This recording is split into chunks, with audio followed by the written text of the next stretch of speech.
everyone, welcome to the Grind Spot. My name is Chrisilly1 and I have some awesome updates for you on Guild Wars 2. So this is my second part video of the End of Dragons update that will be coming out in February of next year.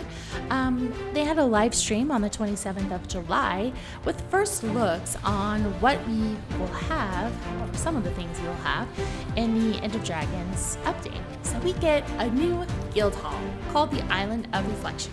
It's going to be located on beachfront property in Shangjie, if I'm pronouncing that right, Arena. It's part of the map from Guild Wars 1. And it's got a lot of historical reference in the lore of Guild Wars, so it's going to be really wonderful to see that in Guild Wars 2. So the way you get this particular guild hall is going to be a bit different. I mean, you still go on an expedition like normal. However, it's going to be more focused and built around small encounters so that if you're with a small group of people, you can defeat the bosses and whatnot because it's encounter focused.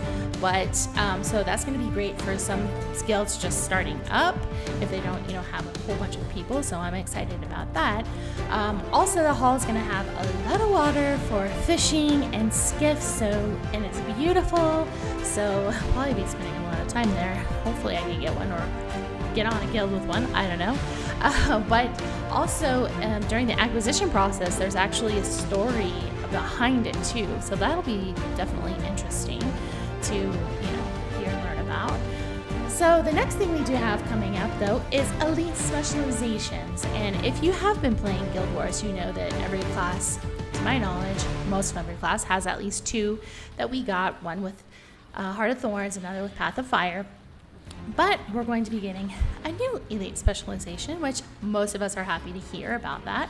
And it's going to be, like Elite Specializations in general are fundamentally new because, your profession gets new weapon skills, ability traits, all that kind of stuff.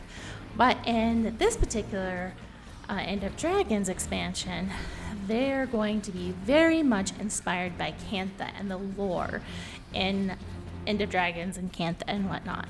So it's going to be very interesting. I don't know, maybe they'll have the technology we were talking about, I was talking about in the last video.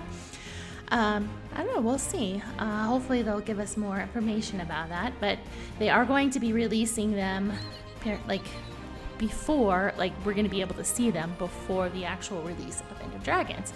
One of them they did kind of premiere is the MESMER, a new Elite Specialization, which is called the VIRTUOSO, and it will use the dagger and pistol, and of course come with new abilities and traits. It looks really awesome. It is of course shown in the Twitch stream, live stream. I'll leave the link for that below.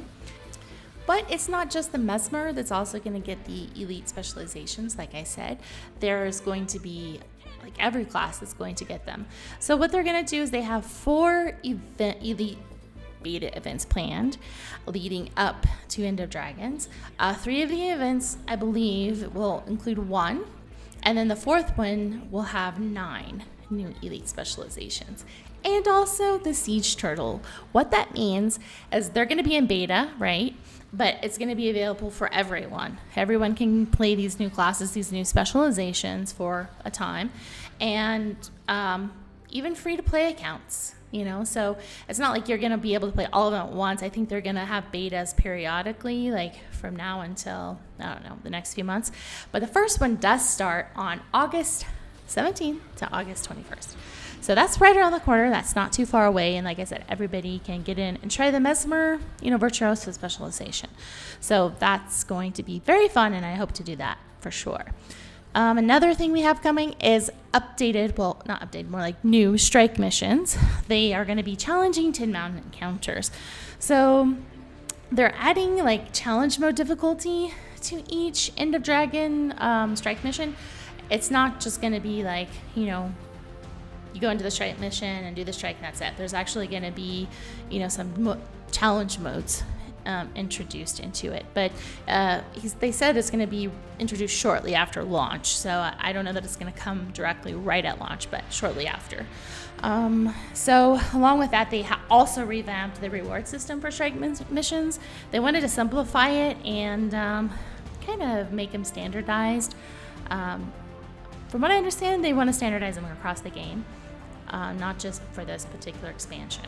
So that'll be good because they're saying there's going to be lots of surprises, opportunities to work with people, and to overcome, really epic bosses. So I'm looking forward to seeing that. Also, they're going to add in some creatures that were in Guild Wars 1, which I've never really played it, but I am very curious about it. So they said that they're going to be bringing in some Guild Wars faction enemies or creatures, which are the Naga, Kappa, and Wallows.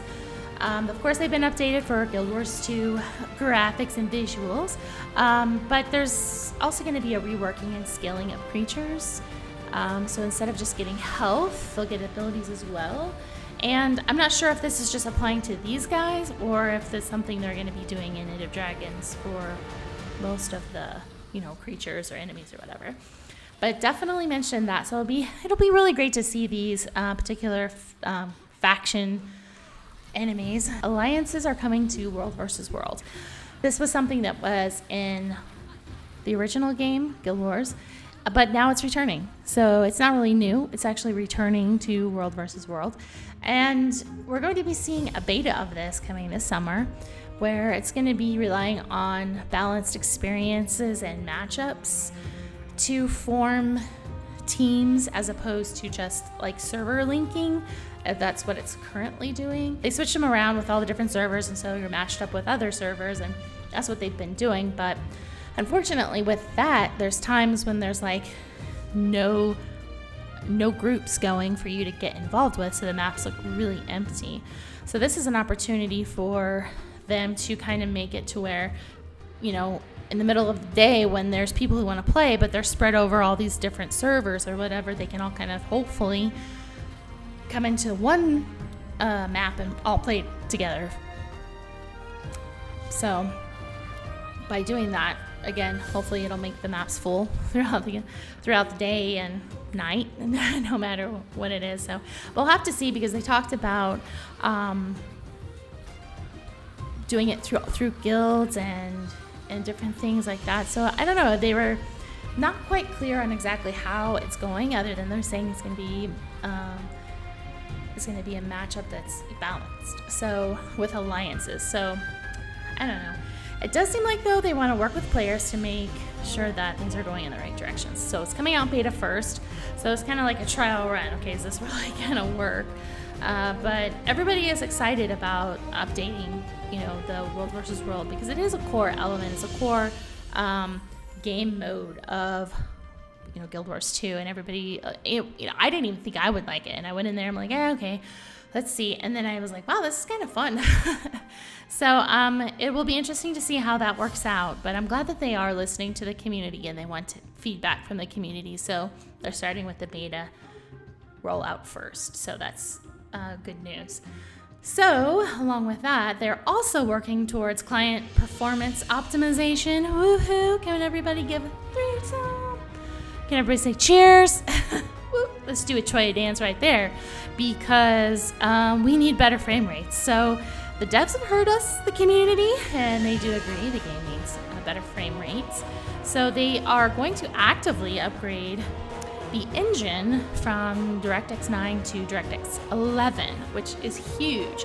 Now, you may not necessarily see that when it rolls out, but it will improve performance, and it'll pave the way for graphical upgrades in the future, because they're going to be using stuff like CPU multi-threading and different things like that to, help the game performance, which will help the game in the future for visual updates, which is amazing and cool and wonderful. I'm really hoping one of the updates they make is the looking for group feature in the game. I really feel like that needs some TLC. I don't know. Every time I mention, I can't find a group, they're like, people will tell me, oh, do the LFG tool, the looking for group. But every time I go there, I feel like it's like crickets in there.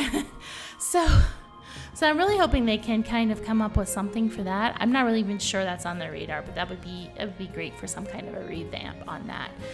But even though the End of Dragons says, you know, the end of dragons, that's the thing. Guild Wars 2 is like, don't worry, this isn't the end of Guild Wars. It's just a stepping stone for more content to come. And they didn't allude on that or say too much more, but they just wanted everybody to know that it's not the end, really. It's just, you know, it's just a title. So I don't know. So we'll, in the future, you know, of course, find out more on what they actually mean by it's a stepping stone. It's a place for more content to come. I don't know. And along with that, I just want to comment that they have new looks coming for the game. So when you have your like kits and everything, you might have opportunity for new looks coming up. So that can be interesting. Also, they put out a figurine for Irene, and it's kind of pricey, I'll be honest. And it looks really nice, but I'm not really sure. I'm not really sure about it. It's about 120 US dollars, according to their thing, but you can buy it. I think it takes a month or two before you can get it, but it does look pretty awesome, pretty nice. Well, that's pretty much all I have on the first looks for End of Dragons. Thank you so much for watching, and please leave a comment letting me know what you're excited about in this expansion. See you around!